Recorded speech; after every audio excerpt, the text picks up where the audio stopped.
Western ડિસ્ટર્બન્સના કારણે ઉનાળાની શરૂઆતમાં રાજ્યના કેટલાક વિસ્તારોમાં કમોસમી વરસાદની હવામાન વિભાગની આગાહી. 10 અને 12 એપ્રિલે દક્ષિણ અને ઉત્તર ગુજરાતના કેટલાક વિસ્તારમાં પડી શકે છે માવઠું. 10 એપ્રિલે 3 જિલ્લામાં છૂટાછવાયા વરસાદની હવામાન વિભાગે વ્યક્ત કરી આશંકા. દાહોદ, છોટાઉદેપુર અને નર્મદા જિલ્લાના કેટલાક વિસ્તારમાં વરસી શકે છે છૂટોછવાયો વરસાદ. 11 એપ્રિલે 7 જિલ્લામાં વરસી શકે છે કમોસમી વરસાદ. બનાસકાંઠા, સાબરકાંઠા, અરવલ્લી, મહીસાગર, દાહોદ, છોટાઉદેપુર અને નર્મદા જિલ્લામાં છૂટાછવાયા વરસાદની હવામાન વિભાગની આગાહી. વધતી ગરમી વચ્ચે ભારતીય હવામાન વિભાગે આપ્યા સારા ચોમાસાના સંકેત. જુલાઈથી સપ્ટેમ્બર વચ્ચે ચોમાસુ સિઝન માટે અલ નીનોની જોવા મળશે અનુકૂળ અસર. એપ્રિલના અંત સુધીમાં આઈએમડી જાહેર કરી શકે છે ચોમાસાનું પૂર્વાનુમાન. ચાલુ માસમાં અમદાવાદમાં કાળઝાળ ગરમી પડવાની હવામાન વિભાગની આગાહી. 20 દિવસ મહત્તમ તાપમાનનો પારો 40 ડિગ્રીથી વધુ રહેવાની શક્યતા. વાદળછાયા વાતાવરણના લીધે રાજ્યના મહત્તમ તાપમાનમાં ઘટાડો. 14 શહેરોમાં તાપમાનનો પારો 36 ડિગ્રીની નીચે. આગામી 5 દિવસ તાપમાનમાં કોઈ ફેરફાર નહીં થવાની હવામાન વિભાગની આગાહી. કચ્છ સૌરાષ્ટ્રમાં ગરમીનો પ્રકોપ યથાવત. કેશોદમાં સૌથી વધુ 39.4 ડિગ્રી મહત્તમ તાપમાન. કેશોદ અને અમરેલીમાં તાપમાનનો પારો 39.2 ડિગ્રી પર. રાજકોટમાં 38.6 ડિગ્રી તો પોરબંદરમાં નોંધાયું 36.1 ડિગ્રી તાપમાન. રાજકોટથી જ ઉમેદવારી કરવાનું ભાજપ ઉમેદવાર પરસોત્તમ રૂપાલાનું એલાન. કહ્યું 2 દિવસમાં જ નક્કી થશે કે કઈ તારીખે ઉમેદવારી પત્રક ભરવું. ઉમેદવારી ભરવાના દિવસે જબરદસ્ત સમર્થનના આયોજનના રૂપાલાએ આપ્યા સંકેત. પાઘડી પહેરીને ઉપસ્થિત રહેવાનું સમર્થકોને રૂપાલાનું આહવાન. ભાજપના તમામ ઉમેદવારો રામનવમી પછી 18 અને 19મી એપ્રિલે ભરશે ફોર્મ. તમામને ફોર્મ ભરવા આપી દેવાઈ છે સૂચનાઓ. સોમવારે ડ્રાફ્ટ તૈયાર રાખવાનું કહેવાયું. 20મી એપ્રિલે ઉમેદવારીનો છેલ્લો દિવસ. રાજકોટમાં રૂપાલાને લઈને પોસ્ટર વોર યથાવત. રેસકોર્સ, રિંગ રોડ સહિતના વિસ્તારોમાં રૂપાલાના સમર્થનમાં લાગ્યા હોર્ડિંગ્સ. રાજકોટ છે મક્કમ, રૂપાલા સાથે અડીખમ જેવા હોર્ડિંગ્સમાં લખાણ. ગાઝામાં ઇઝરાયેલી સેનાના હુમલા યથાવત. અત્યાર સુધીમાં 33,000થી વધુ પેલેસ્ટાઈની નાગરિકોના મોત. ઇઝરાયેલ તરફથી કરાઈ રહેલા હવાઈ અને જમીની હુમલામાં અત્યાર સુધીમાં 75,000થી વધુ લોકો ઇજાગ્રસ્ત. રાજકોટ લોકસભા બેઠક પર ઉમેદવારને લઈને કોંગ્રેસની થોભો અને રાહ જોવાની નીતિ. રૂપાલાના નિવેદનથી શરૂ થયેલા વિવાદ પર કોંગ્રેસ નેતૃત્વની નજર. રૂપાલા ઉમેદવાર તરીકે યથાવત રહે તે સંજોગોમાં લેઉવા પાટીદારને કોંગ્રેસ ટિકિટ આપે તેવી શક્યતા. ધાનાણીને પણ ઉમેદવારી માટે સમજાવાય તેવી શક્યતા. રાજકોટ ભાજપ ઉમેદવાર પરસોત્તમ રૂપાલાના નિવેદનને લઈ ક્ષત્રિય સમાજનો આક્રોશ યથાવત. આજે રાજકોટમાં ક્ષત્રિય સમાજની ગુજરાતની અલગ અલગ સંસ્થાઓના અગ્રણીઓની મહત્વપૂર્ણ બેઠક. હરભમજી ગરાસિયા છાત્રાલયમાં સવારે 11 વાગે મળનારી બેઠકમાં ઘડાશે રણનીતિ. રાષ્ટ્રીય કરણી સેનાના અધ્યક્ષ મહિપાલસિંહ મકરાણા આજે આવશે અમદાવાદ. તમામ રાજકીય પરિવારના અગ્રણીઓ પણ પહોંચે ગુજરાત. કોર કમિટીની બેઠકમાં ઘડાશે રણનીતિ. ગાંધીનગર લોકસભા બેઠક પર પ્રચંડ જીત મેળવવા મુખ્યમંત્રી ભૂપેન્દ્ર પટેલ ચૂંટણી પ્રચારમાં. અમદાવાદના સાબરમતી વોર્ડમાં અંબાલાલ પાર્કના મતદારો સાથે મુખ્યમંત્રીએ કર્યો સંવાદ. દેશમાં ગેરંટી અત્યારે કોઈની ના ચાલે, માત્ર નરેન્દ્રભાઈની જ ગેરંટી ચાલતી હોવાની સીએમએ કરી વાત. વડોદરા લોકસભા બેઠક પર ભાજપના સંયોજક તરીકે પૂર્વ મંત્રી ભૂપેન્દ્ર લાખાવાલાને જવાબદારી. પારિવારિક કારણોસર પૂર્વ મેયર ભરત શાહે સંયોજકની જવાબદારી છોડી. ભૂપેન્દ્ર લાખાવાલા પહેલા પણ લોકસભાની ચૂંટણીમાં સંયોજકની જવાબદારી નિભાવી ચૂક્યા છે. અમદાવાદ પૂર્વ અને પશ્ચિમ લોકસભાના બૂથ પ્રમુખોનું યોજાયું સંમેલન. મુખ્યમંત્રી ભૂપેન્દ્ર પટેલ અને પ્રદેશ ભાજપ પ્રમુખ CR પાટીલ સંગઠનના હોદ્દેદારોને આપ્યું માર્ગદર્શન. ભાજપના ધારાસભ્યો, સંગઠનના પદાધિકારીઓ, વોર્ડ પ્રમુખ, પેજ પ્રમુખ રહ્યા ઉપસ્થિત. ડિપોઝિટ જપ્ત કરી નાખો તેવા CR પાટીલના નિવેદન પર ગેનીબેન ઠાકોરનો શાબ્દિક પ્રહાર. ડિપોઝિટ જપ્ત કરવાની વાતો કરી બનાસકાંઠાના મતદારોનું અપમાન કરતા હોવાનો લગાવ્યો આરોપ. મારી ડિપોઝિટ મતદારો જ ભરવાના હોવાનો પણ ગેનીબેનને કર્યો હુંકાર.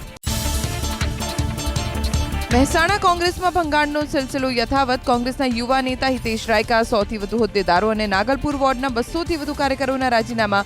રામ મંદિર પ્રાણ પ્રતિષ્ઠાનું આમંત્રણ પક્ષે ન સ્વીકારતા ધાર્મિક લાગણીને ઠેસ પહોંચી હોવાનો રાજીનામાના પત્રમાં ઉલ્લેખ. બોટાદ આમ આદમી પાર્ટીના લઘુમતી મોરચાના પ્રમુખ મૌલાના શૌકત અલી ખાનની પાસા હેઠળ ધરપકડ.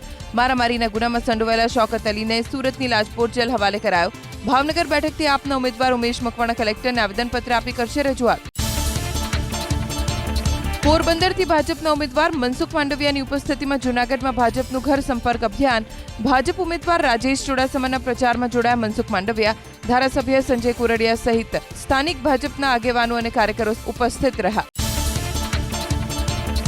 ચૂંટણીને લઈ પોલીસની ફ્લેગ માર્ચ. બનાસકાંઠાના થરાદમાં મુખ્ય બજાર, રેફરલ, 4 રસ્તા સહિત અનેક વિસ્તારોમાં પોલીસના જવાનો ફ્લેગ માર્ચમાં જોડાયા. સુરક્ષાને લઈ સતર્કતા વધારવામાં આવી. લોકસભાની ચૂંટણીમાં કાયદો વ્યવસ્થાની જાળવણી માટે સેન્ટ્રલ ફોર્સની તૈનાત રહેશે 225 કંપની.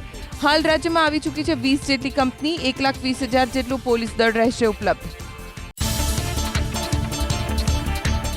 આણંદના બોરસદની કોર્ટના જજ એમડી નંદાણી પર 2 અજાણ્યા શખ્સોએ હુમલો કરીને ફરાર. જજની ચેમ્બરમાં ઘૂસી અજાણ્યા શખ્સોએ કર્યો હુમલો. બપોરે બનેલી ઘટનાથી કોર્ટના જજો અને વકીલોમાં ભારે રોષ. હુમલા બાદ જજ એમડી નંદાણીની વધારે સુરક્ષા. બોરસદની કોર્ટમાં બપોરના સમયે જ જજ પર થયેલા હુમલાથી જજો અને વકીલોમાં ભારે આક્રોશ. હુમલાની ઘટનાની જાણ થતાં પોલીસના ઉચ્ચ અધિકારીઓએ ઘટના સ્થળ પર પહોંચીને શરૂ કરી તપાસ. સીસીટીવી ફૂટેજના આધારે અલગ અલગ ટીમો બનાવી આરોપીની શોધખોળ શરૂ. બોરસદ કોર્ટના જજ પર હુમલાના ઘેરા પ્રત્યાઘાત. હાઈકોર્ટે સમગ્ર મામલે મંગાવ્યો અહેવાલ. સીસીટીવી ફૂટેજ સહિતનો અહેવાલ રજૂ કરવાનો હાઈકોર્ટનો આદેશ. પોલીસે કોર્ટ રજિસ્ટ્રારની ફરિયાદ નોંધી હાથ ધરી તપાસ.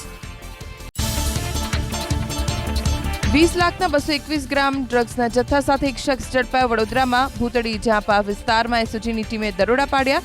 હૈદર શેખ નામના શખ્સ સામે એનડીપીએસ એક્ટ હેઠળ ગુનો નોંધી હાથ ધરાઈ તપાસ. 350 કરોડના ડ્રગ્સ કેસમાં વધુ એક શંકાસ્પદની ગીર સોમનાથ એલસીબી અને એસઓજીએ કરી અટકાયત. વેરાવળના દરિયામાં 20 નોટિકલ માઇલ દૂર ફિશિંગ બોટમાંથી તમિલનાડુના માછીમારને ઝડપી કડક પૂછપરછ હાથ ધરાઈ. ડ્રગ્સ કેસને લઈ લોકલ કનેક્શન મળવાની શક્યતા. નશાકારક સિરપનું વેચાણ અને અસામાજિક પ્રવૃત્તિ કરનાર ગેંગને પોલીસે પાઠ ભણાવ્યો. સુરતના લિંબાયતમાં કમરુનગર આવાસની કુખ્યાત એમએસ કંપની ગેંગના મલિક અને સમીર લારાને પોલીસે માફી મગાવી. અસામાજિક તત્વોથી ડરવાની જરૂર ન હોવાની પોલીસની સ્થાનિકોને અપીલ. આંતરરાજ્ય ઘરફોડ ચોરી કરતી ગેંગના 3 શખ્સોને ઝડપ્યા પશ્ચિમ કચ્છ એલસીબીએ. ગુજરાત, મધ્યપ્રદેશ, છત્તીસગઢ, મહારાષ્ટ્ર સહિત વિવિધ રાજ્યોમાં થયેલી 10 ઘરફોડ ચોરીનો ઉકેલાયો ભેદ. વિવિધ રાજ્યની પોલીસ સાથે સંકલન કરી એલસીબીએ તપાસ કરી તેજ. સુંદરવન ગૌશાળામાં ભીષણ આગ લાગી. ભાવનગરના તળાજાના પાલીતાણા રોડ પર ફાયર વિભાગની ટીમે 3 કલાક પાણીનો મારો ચલાવી આગ પર મેળવ્યો કાબુ. સૂકા ઘાસનો મોટી માત્રામાં જથ્થો બળીને ખાક. આગથી કોઈ જાનહાનિ નહીં. ભંગારના ગોડાઉનમાં આગ. મહેસાણાના કડીમાં જય ભવાની ટ્રેડર્સના ભંગારના ગોડાઉનમાં મોટા પ્રમાણમાં સામાન બળીને ખાક. ફાયર વિભાગની 2 ટીમે પાણીનો મારો ચલાવી ભારે જહેમત બાદ આગ પર મેળવ્યો કાબુ. રખડતા ઢોરના ત્રાસથી સ્થાનિકો ત્રાહિમામ. ભાવનગર શહેરમાં મુખ્ય રસ્તા પર બેસાણ બાખડતા થોડીવાર માટે સર્જાયો અફરાતફરીનો માહોલ. રખડતા ઢોરને લઈ મહાનગરપાલિકાની કામગીરી સામે સ્થાનિકોએ ઉઠાવ્યા સવાલ. અમદાવાદમાં રખડતા શ્વાનનો આતંક. છેલ્લા 14 મહિનામાં 82,195 અને 2 મહિનામાં 14,000 વ્યક્તિઓ પર શ્વાનનો હુમલો. શહેરમાં અંદાજિત 2 લાખથી વધુ શ્વાન હોવાની સંભાવના.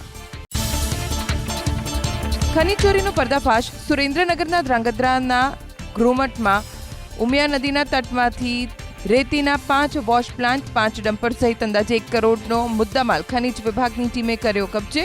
તમામ મુદ્દામાલ સીઝ કરી ભૂમાફિયાઓ સામે હાથ ધરાઈ કાયદેસરની કાર્યવાહી. બાઇક ચાલકને ટક્કર મારી અજાણ્યો વાહન ચાલક ફરાર. રાજકોટના જેતપુરમાં 50 વર્ષીય ગિરીશ ભુવા નામના વ્યક્તિને ઈજા થતા સારવાર માટે ખસેડાયા હોસ્પિટલ. ગંભીર હાલતમાં વ્યક્તિને રાજકોટની હોસ્પિટલમાં કરાયા રેફર. દિવ્યાંગ સગીર સાથે સૃષ્ટિ વિરુદ્ધ કૃત્ય કરનાર નરાધમને આજીવન કેદ. નવસારીમાં આરોપી વિકાસ સોનકરને કોર્ટે આજીવન કેદની સાથે 10,000નો ફટકાર્યો દંડ. પીડિત સગીરને 4 લાખનું વળતર ચૂકવવા કોર્ટનો આદેશ. દેશી બનાવટની બંદૂક સાથે શખ્સની ધરપકડ. નવસારીના વાંસદાના ઘોડમાળમાં માવજુ પાસરિયા નામનો શખ્સ હાથ બનાવટની બંદૂક ગેરકાયદે રીતે ડુંગરના ભેખડમાં કરતો હતો સંગ્રહ. એસઓજી પોલીસે બંદૂક જપ્ત કરી હાથ ધરી તપાસ. 16માંથી 3 આઈસ ડીશ વિક્રેતાઓને ત્યાંથી લેવાયેલા સિરપ અને ક્રીમના નમૂના ફેલ. સુરત શહેરમાં રાજ આઈસ ડીશ જેબી આઈસ ડીશ અને રજવાડી મલાઈ ગોળા સામે ફરિયાદ નોંધવા તજવીજ હાથ ધરાઈ. પાલિકાના આરોગ્ય અને ફૂડ વિભાગે 22 લીટર સિરપ અને ક્રીમનો જથ્થો કર્યો નાશ.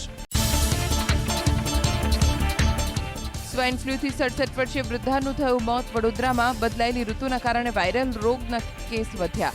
શિનોરમાં 1 વર્ષની બાળકીને સ્વાઇન ફ્લૂ અને કોરોના બંને પોઝિટિવ આવતા ખસેડાઈ આઇસોલેશન વોર્ડમાં. 6 ખાણ સામે 22 કરોડના દંડ વસૂલવાની કાર્યવાહી હાથ ધરાઈ. ગીર સોમનાથના કોડીનારમાં સિંધાજ અને ગોવિંદપુર ભંડારિયા ગામના કલેક્ટરની ટીમે પાડ્યા હતા દરોડા. 6 ખાણમાં દરોડા પાડી પથ્થરના કટર મશીન સહિત 1 કરોડથી વધુનો મુદ્દામાલ કર્યો જપ્ત.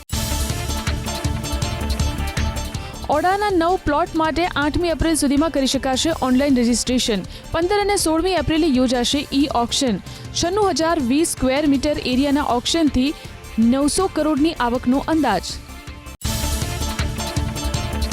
આચારસંહિતાના કારણે અમદાવાદ મહાનગરપાલિકા કમિટીઓની બેઠક નહીં મળવાથી કોર્પોરેટરમાં નારાજગી. મીટિંગ દીઠ ₹500નું ભથ્થું બંધ થવાની સાથે કોર્પોરેટર્સને ચૂંટણીના કામે જોતરી દેવાયા. દસ્તાવેજની નોંધણી સમયે અન્ય કોઈ વ્યક્તિ હાજર રહેવા પર પ્રતિબંધ. સુપ્રિન્ટેન્ડન્ટ ઓફ સ્ટેમ્પનો નિર્ણય.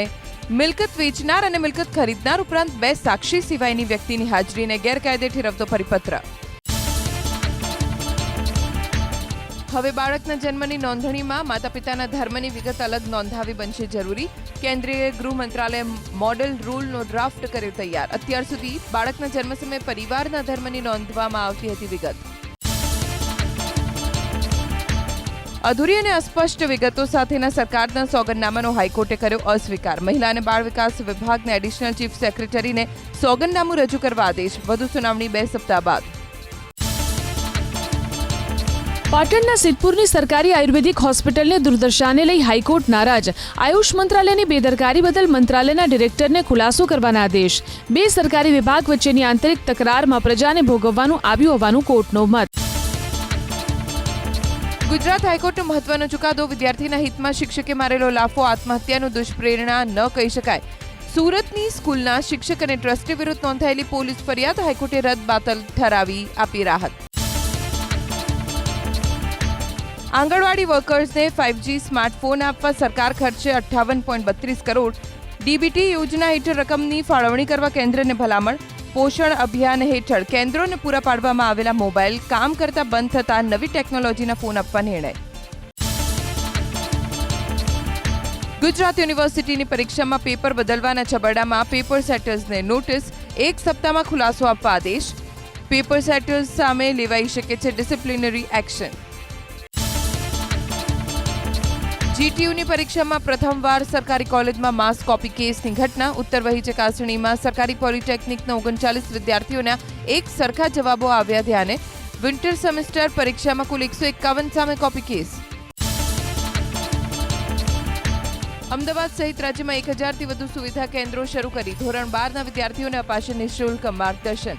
ફેડરેશન ઓફ એકેડેમિક એસોસિએશનની સામાન્ય વાર્ષિક સભામાં નિર્ણય. શિક્ષણને લગતી પ્રવૃત્તિઓ અને પ્રશ્નો માટે આગામી 2 વર્ષનો સંપૂર્ણ રોડ મેપ કરવામાં આવશે તૈયાર.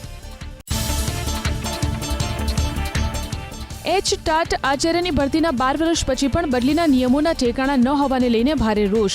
નવા પ્રાથમિક શિક્ષકોની ભરતી ખોરંભે. શિક્ષકોની ભરતી અંગે છેક નવેમ્બર 2023માં સરકારે લીલી ઝંડી આપી હોવા છતાં પ્રક્રિયા નહોતી હાથ ધરાઈ. નેશનલ ટેસ્ટિંગ એજન્સી દ્વારા લેવાતી ફાર્મસી એપ્ટિટ્યૂડ ટેસ્ટ હવે 8 જૂને લેવાશે. નેશનલ પરીક્ષા board diploma pharmacy exit test પણ લેશે 5 અને 6 ઓક્ટોબરે. 70 કરોડના ખર્ચે અમદાવાદની સાબરમતી નદી પર તૈયાર કરવામાં આવેલો અટલ બ્રિજ મુલાકાતીઓ માટે લોકપ્રિય. એપ્રિલ 2023થી માર્ચ 2024 દરમિયાન અટલ બ્રિજની 19,15,492 મુલાકાતીઓ લીધી વિઝિટ. એએમસીને 5 કરોડથી વધુની થઈ આવક. એનસીઆરટીના પુસ્તકોમાં ફેરફાર. સંવેદનશીલ વિષયો હટાવાયા. સ્કૂલના વિદ્યાર્થીઓ રામ જન્મભૂમિ આંદોલનને હવે નવા અર્થમાં ભણશે. આજથી 2 દિવસ માટે સુરત રેલવે સ્ટેશન પર કરાશે નવીનીકરણનું કામ, જેથી 10 ટ્રેનને કેન્સલ કરવાની પડી ફરજ. 22 ટ્રેનને જુદા જુદા સ્ટેશનથી સ્ટોપ કરવાનો તેમજ 10 ટ્રેન મોડી ઉપડવાનો નિર્ણય. 26,000 રિઝર્વેશન રદ કરાયા. પેસેન્જર્સને 15 કરોડનું રિફંડ ચૂકવાયું. સોનાના ભાવમાં આગ ઝરતી તેજી યથાવત. 10 ગ્રામ સોનાનો ભાવ ઐતિહાસિક સપાટી 73,000ની નજીક. આંતરરાષ્ટ્રીય બજારમાં સોનાનો ભાવ પહોંચ્યો $2,330 પર. ટૂંક સમયમાં યુપીઆઈની બેંકમાં જમા કરી શકાશે રૂપિયા. ભારતીય રિઝર્વ બેંકે આપી જાણકારી. બેંકના કેશ ડિપોઝિટ મશીનનો ઉપયોગ કરી તમામ યુપીઆઈથી બેંક એકાઉન્ટમાં જમા કરાવી શકાશે નાણાં, જેના કારણે એટીએમ કે ડેબિટ કાર્ડની નહીં રહે જરૂર. આગામી સોમવારે ખગ્રાસ સૂર્યગ્રહણ સોમવતી અમાસ. મીન રાશિમાં રેવતી નક્ષત્રમાં થનારું 5 કલાક 10 મિનિટનું ગ્રહણ નહીં દેખાય ભારતમાં. 9 એપ્રિલથી ચૈત્રી નવરાત્રીનો પ્રારંભ. આજે 45મા સ્થાપના દિવસના અવસરે દેશભરમાં કાર્યક્રમ યોજશે ભાજપ. આશરે 10 લાખ બૂથ પર ભાજપના કાર્યકર્તાઓ કરશે ઉજવણી. વિપક્ષના કાર્યકર્તાઓને પણ ભાજપમાં સામેલ કરવાનો પ્લાન. લોકસભાની ચૂંટણી માટે પીએમ મોદીનો ધુઆંધાર પ્રચાર યથાવત. આજે ઉત્તર પ્રદેશના સહારનપુરમાં રેલી, રાજસ્થાનના અજમેરમાં ગજવશે જનસભા. સાંજે ગાઝિયાબાદમાં પ્રધાનમંત્રી મોદીનો રોડ શો. આજે ચૂંટણી પ્રચારના રણમાં ઉતરશે કોંગ્રેસના દિગ્ગજ નેતાઓ. જયપુરમાં સોનિયા ગાંધીની રેલી, પ્રિયંકા ગાંધી અને મલ્લિકાર્જુન ખડગે પણ જોડાશે રેલીમાં. સાંજે તેલંગાણામાં રાહુલ ગાંધીની જનસભા. કોંગ્રેસની કેન્દ્રીય ચૂંટણી સમિતિની યોજાઈ બેઠક. દિલ્હીની 3 બેઠક પર ઉમેદવારના નામને લઈને ચર્ચા. કનૈયા કુમારને દિલ્હીથી ચૂંટણી મેદાનમાં ઉતારવાને લઈ મંથન. ઉત્તર પૂર્વ દિલ્હી લોકસભા બેઠક પરથી બનાવી શકે છે ઉમેદવાર. ઇન્ડિયા ગઠબંધનના સહયોગી દળની આજે ભોપાલમાં બેઠક. લોકસભાની ચૂંટણીની રણનીતિને લઈને કરાશે ચર્ચા. કોંગ્રેસ કાર્યાલયમાં યોજાનારી બેઠકમાં સપા, આમ આદમી પાર્ટી, સીપીઆઈ, સીપીએમના નેતાઓ રહેશે હાજર. મધ્યપ્રદેશમાં ઇન્ડિયા ગઠબંધનને ઝટકો. ખજુરાહો બેઠક પરથી સમાજવાદી પાર્ટીના ઉમેદવાર મીરા યાદવનું ઉમેદવારી ફોર્મ રદ. હવે ખજુરાહોમાં માત્ર ભાજપના વીડી શર્મા જ એકમાત્ર ઉમેદવાર. સપાના ઉમેદવાર મીરા યાદવનું ફોર્મ રદ થવાને લઈ મુખ્યમંત્રી મોહન યાદવનું નિવેદન. નિષ્પક્ષ રીતે ચૂંટણી અધિકારીએ કરી કાર્યવાહી. આ મામલે કોઈપણ પ્રકારની ટિપ્પણી કરવી યોગ્ય નહીં. ભાજપે કમલનાથના ગઢ છિંદવાડામાં પાડ્યું ગાબડું. કમલનાથના અંગત નેતા દીપક સક્સેના જોડાયા ભાજપમાં. કમલનાથ તેમના માટે આદરણીય છે અને રહેશે તેવી દીપક સક્સેનાએ કરી વાત. રક્ષામંત્રી રાજનાથસિંહની આજે મધ્યપ્રદેશમાં 2 ચૂંટણી રેલી. બપોરે 12:30 વાગે સિંગરૌલીમાં ગજવશે ચૂંટણી સભા. ત્યારબાદ સાંજે 4 વાગે યોજશે રેલી. રાજસ્થાનના ભીલવાડામાં કોંગ્રેસના પૂર્વ ધારાસભ્ય વિવેક ધાકડે કરી આત્મહત્યા. ઘર કંકાસને લીધે આત્મહત્યા કર્યાનું પ્રાથમિક તારણ. પોલીસે હાથ ધરી વધુ તપાસ. દિલ્હીના નિહાલ વિસ્તારમાં એક ઘરમાંથી મળ્યા 3 મૃતદેહ. પતિએ પહેલા પત્ની અને બાળકીની હત્યા કરી પોતે પણ ગળે ફાંસો ખાઈ આત્મહત્યા કરી હોવાની આશંકા. પોલીસે વધુ તપાસ હાથ ધરી. ગ્રેટર નોઈડામાં પોલીસ અને ગુંડા તત્વો વચ્ચે અથડામણ. પોલીસ ફાયરિંગમાં ગુડ્ડુ રિઠોરી નામનો આરોપી ઇજાગ્રસ્ત. રણદીપ ભાટી ગેંગનો સક્રિય સભ્ય હતો ગુડ્ડુ. ભારતે વણસેલા સંબંધો વચ્ચે પણ માલદીવ્સને અનાજનો પુરવઠો વધાર્યો. ખાદ્યાન્ન પદાર્થોની નિકાસમાં ગત વર્ષની તુલનાએ 5% વધારો કરવાનો નિર્ણય. ન્યૂયોર્ક અને તેની આસપાસના વિસ્તારમાં ભૂકંપના આંચકા. ન્યૂયોર્ક અને ન્યૂ જર્સીમાં 5.5ની તીવ્રતાનો ભૂકંપ. યુએન સિક્યોરિટી કાઉન્સિલની બેઠક પણ રદ. ફિલાડેલ્ફિયા અને બોસ્ટનમાં અનુભવાયા ભૂકંપના ઝટકા. સદનસીબે જાનમાલનું કોઈ નુકસાન નહીં. ન્યૂયોર્કમાં ભારત મહાવાણિજ્ય દૂતાવાસની ભૂકંપને લઈ સોશિયલ મીડિયામાં પોસ્ટ. કોઈ પણ ભારતીય નાગરિક અથવા પ્રવાસી સભ્યને નુકસાન થયું હોવાની સૂચના નહીં. તાઇવાનમાં ભૂકંપના કારણે અત્યાર સુધીમાં 12 લોકોના મૃત્યુ. 1110થી વધુ લોકો ઇજાગ્રસ્ત. ભૂકંપગ્રસ્ત અને ભૂસ્ખલન વિસ્તારમાં ફસાયેલા 682 લોકોને રેસ્ક્યુ કરવાની કોશિશ. તાઇવાનમાં અનુભવાયો હતો 7.3ની તીવ્રતાનો ભૂકંપ. મોસમનો મિજાજ બદલાતા અમેરિકાના કેલિફોર્નિયામાં બરફવર્ષા સહિત કરા સાથે વરસ્યો વરસાદ. લોસ એન્જલિસ શહેરના એન્જેલિનો હાઇટ્સ વિસ્તારમાં વરસ્યા કરા. ગાઝામાં 7 એડ વર્કર્સ પર હુમલાને ઇઝરાયેલી સેનાએ ગણાવી ગંભીર ભૂલ. સેનાના મુખ્ય પ્રવક્તાના મતે ઇઝરાયેલના ઘાતક હુમલા જટિલ પરિસ્થિતિમાં ખોટી ઓળખના પરિણામ હતા. ચેરિટી વર્કર્સના કાફલા પર હુમલાની ચોમેરથી નિંદા. આ ઇઝરાયેલના આડેધડ બોમ્બમારા અને નાગરિકો પ્રત્યે બેજવાબદારીનું પરિણામ. ટીકાકારોએ નાગરિકોના મોત માટે ઇઝરાયેલ અને હમાસને ગણાવે જવાબદાર. ગાઝામાં ઇઝરાયેલી સેનાના હુમલા યથાવત. અત્યાર સુધીમાં 33,000થી વધુ પેલેસ્ટાઈની નાગરિકોના મોત. ઇઝરાયેલ તરફથી કરાઈ રહેલા હવાઈ અને જમીની હુમલામાં અત્યાર સુધીમાં 75,000થી વધુ લોકો ઇજાગ્રસ્ત. યુદ્ધ શરૂ થતા પહેલાની અને બાદની ગાઝા બોર્ડર ક્રોસિંગની જાહેર કરાઈ સેટેલાઇટ તસવીર. ઇમારતોના સ્થાને હવે ચોમેર નજરે પડી રહ્યા છે ખંડેર અને મેદાન. યુદ્ધના કારણે ગાઝામાં ભારે નુકસાન. લૈલાત અલ કદ્ર સમયે મુસ્લિમ લોકોએ કરી પ્રાર્થના. ગાઝામાં યુદ્ધ સમાપ્તિ માટે પ્રાર્થના. છેલ્લા 6 મહિનાથી ચાલી રહેલા યુદ્ધના કારણે બરબાદીની કગાર પર પહોંચ્યું છે ગાઝા.